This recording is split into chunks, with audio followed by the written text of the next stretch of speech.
Welcome to our channel. Today we how to set up CRM territory mapping in Salesforce for regions, detailed guide step by step clearly. Start by logging into your Salesforce account. Navigate to the app launcher in the upper left corner.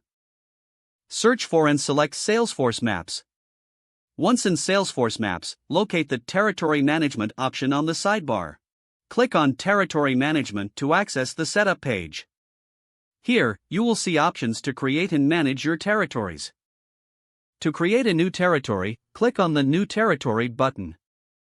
Provide a descriptive name for the territory in the designated field. Next, specify the criteria for the territory's geographical boundaries. You can set boundaries based on various factors like zip codes, counties, or custom regions. After defining the criteria, click Save to create the territory. Once the territory is created, you can now assign it to specific users or teams. Navigate to the Users section under the Territory Management menu. Select the users or teams that you want to assign to the newly created territory. Click the Add button to include them in the territory. Confirm the assignment by clicking Save. Next, review the existing territories to ensure that they are aligned correctly.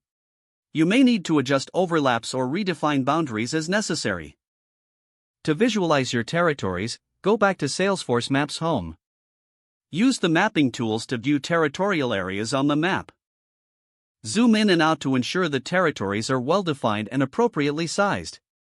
Once satisfied, you can make any final adjustments to the territory settings. Finally, communicate the new territories to your sales team for efficient integration. Monitor and review the territories regularly to ensure they meet business needs. If the page does not load, refresh the browser or try again in a private or incognito window. Make sure you are using the correct email address, then retype it carefully to avoid small typos. If your password is not accepted, use the reset option and create a new strong password you can remember.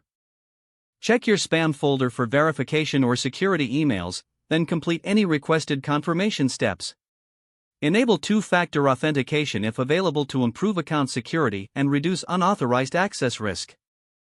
After signing in, review your profile details so your contact information and settings are accurate and current. Don't forget to like this video and subscribe to our channel for more step-by-step tech guides.